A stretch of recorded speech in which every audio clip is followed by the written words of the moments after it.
Loba is a support-type legend whose niche offerings to the squad make her stand out in more ways than one. Her versatile kit brings bountiful utility to the team, as well as some interesting mobility. There's actually a fair amount to unpack, so let's take a look. Her passive is an impressive wall hack for any rare loot around her. That's anything epic, legendary, or mythic quality. This not only gets her to the upgrades she needs quickly on the floor, but allows her to see these upgrades inside closed supply bins and care packages, even being able to ping them to teammates through the walls. Loba's tactical allows her to throw out her bracelet to teleport to its destination upon landing, on a 30-second cooldown. After throwing the bracelet, you can hit the tactical button again, forcing it to drop and teleport you early.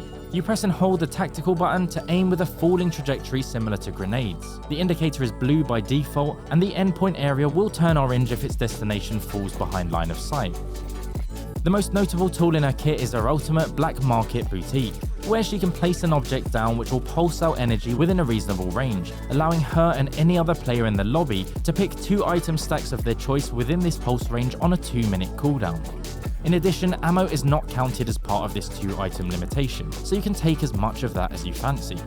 When selecting an item, it's teleported to your inventory with a very distinct blue beam of energy, flashing between the item and the black market itself. To use, you first activate the ability showing you its placement options, and then hit the button again to place it. Finally, Loba is part of the new support group of legends, whose unique benefit is opening the extra tray on blue support bins for extra survival items. Blue bins show up on the map and your interface, so can make for intentional rotations if in dire need of meds. They will also be able to craft dead ally banners for 30 crafting materials at a crafting station, even after the banner has expired. So that's the overview, but now we get into the useful details about her kit, how best to use Loba, and then how to play against all the tools she provides to her team. Her item wall hack passive has a range of 112.5 meters and is extremely valuable throughout the whole game, but becomes slightly less so as the rounds progress due to the reduced need and availability of rare loot left on the ground over time. However, her hot drop viability is higher, as she can make a beeline to that epic armor, helmet, or upgrade straight away, which of course will have direct benefits during combat and be a significant advantage over your mostly grey armored enemies. To those with a keen eye, loot that disappears through a wall is a sign that someone's just picked it up, so it's possible that through this passive, you can have increased awareness of enemy positioning too. Bear in mind that when pinging items through walls, the ping range can be increased much like when looking at loot normally just by scoping at the wall towards it. An additional note on this passive is you can't actually see loot boxes or any of their rare loot through walls, so bear in mind that it's limited in that context. Her tactical is best used to reposition to another safe spot or an enemy position a reasonable distance away. On flat ground, this ranges around 70 meters and can go as far as around 100 when thrown from height. The angle that the bracelet itself is thrown at will be the deciding factor on the distance. There's a sweet spot around 45 degrees if you're just looking to get the most distance out of it, otherwise you can adjust the angle to suit your landing preferences at the time. As the bracelet itself is small, it can be thrown through gaps like windows to reach somewhere that chasers can't easily follow up on. It makes Loba a great escapist in situations where you're about to be hard pushed. Alternatively, you can use it to rapidly take high ground to cover your team, or find a good vantage to wipe an approaching squad. The ability itself can be used on the likes of zip lines, jump pads and gravity cannons, so you have major juking opportunities by forcing chasers to commit only for you to teleport back. In general, once you've thrown it out, you won't have any reliable way to cancel the teleport. However, there are a few situation-dependent methods that will allow you to do so. Going through Wraith, Ash, or any map-specific portals will cause the bracelet to disappear mid-air, as well as keeping the ability off cooldown, so it can be thrown again as soon as you arrive on the other side. And additionally, there's a small 1 second window at the beginning of the animation where you can just weapon swap out of it. If there is a pathing issue with where the bracelet lands, it will return to you and stay off cooldown, with the only downside being the animation locking you out of doing anything else in the meantime. The tactical has a brief 2 to 3 second animation delay once you land, making you extremely vulnerable if you decide to throw it right into the thick of things. Therefore, always look to aim it behind cover where possible to give yourself enough time to get your gun out without getting shot at for free. The bracelet trail was extremely noticeable, and coupling this with the animation delay can make her a prime target due to how telegraphed the ability is to track her landing and beam her instantly. This, along with the fairly loud audio of the ability, are its main drawbacks that can be worked around slightly just by using it more cautiously. Loba's ultimate, which at first glance is just a fantastic loot machine, has a lot of interesting quirks that you'll be able to make the most out of. First off, loot in range of any Loba ult will hover off the ground like this, specifically when someone is currently using the black market, so bear in mind that it's information you'll be giving away to enemy teams. As far as choosing what to pick, an item stack means any individual weapon or attachment, or stack of items like 4 cells or syringes, 2 bats, or even for legends that can stack extra, like Fuse getting 2 throwable items per stack, and Watson who can stack 2 ulti accelerants. If there are multiple of the same item, you'll loot the one that's farthest away. And once the black market's out, it will stay out indefinitely until destroyed, manually removed by Loba, or if the Loba places a new black market down, in which case the old one disappears. When initially landing, she gets to start with 50% already recharged, and to compensate, she only gets 20% recharge back when using an ulti accelerant, as opposed to the other legends that generally get 35%. The range is 112.5 meters and is visualized on the minimap and overlaid on the terrain when holding it down. You can use it to make sure it covers the cluster of buildings around you. The range is the exact same as the passive's rare loot visibility range, so if there's any extra rare items you want, but you've already taken the 2 allocated slots allowed through the black market, you should be able to see it regardless of walls if you're standing right next to the ultimate. If that fails, however, or what you wanted was not of rare quality and therefore not visible with your passive, there's a little known trick to get its exact location. Just ping the item you want, come out of the interface, hover over the pinged item, and hold down the ping button.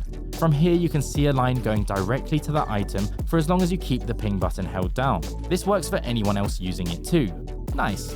The ult has 150 HP, which is a reasonable amount. However, it will not last long out in the open during a gunfight, so using it safely behind cover would be best practice. Just note that as it has HP, it can be used in a pinch to block damage where you'd otherwise have no cover. And speaking of blocking, you can place it behind a door to stop enemies from exit or entering, particularly useful against the Catalyst team that has already taken control of the doors to stop them abusing it with peek shots. There are a number of places in game where Loba's ult can steal loot locked behind map systems like the vault.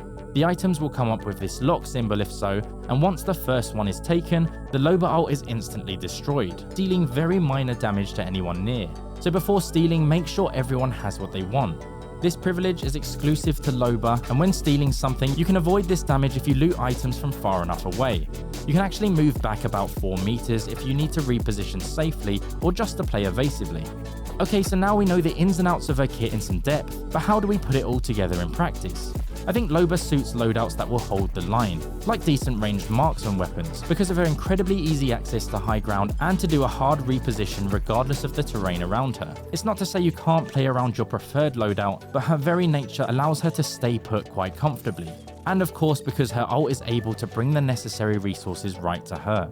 If you're throwing Loba's tactical while under fire, make the most of the waiting period during the bracelet's travel time to move evasively, even if that means running counterintuitively towards the enemies to avoid bullets for the next few seconds, as you only need to survive long enough for the bracelet to land and you teleport away.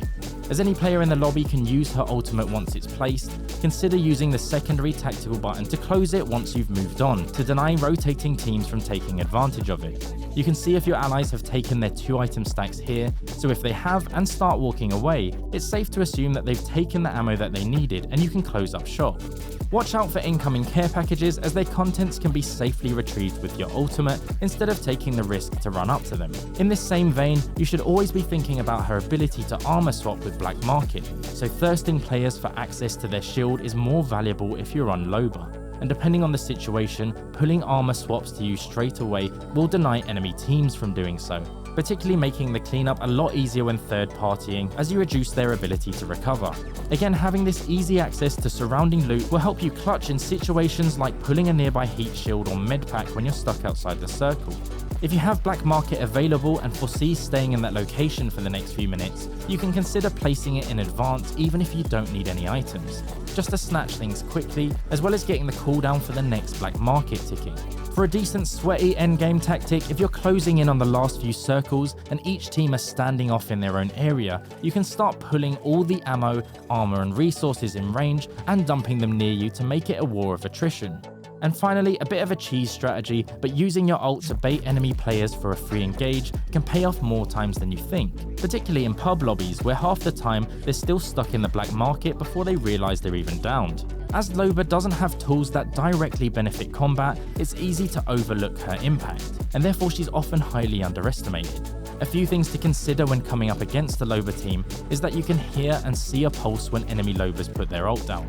And then if they loot something that is within your line of sight, you can see the stream of blue light pointing straight to them.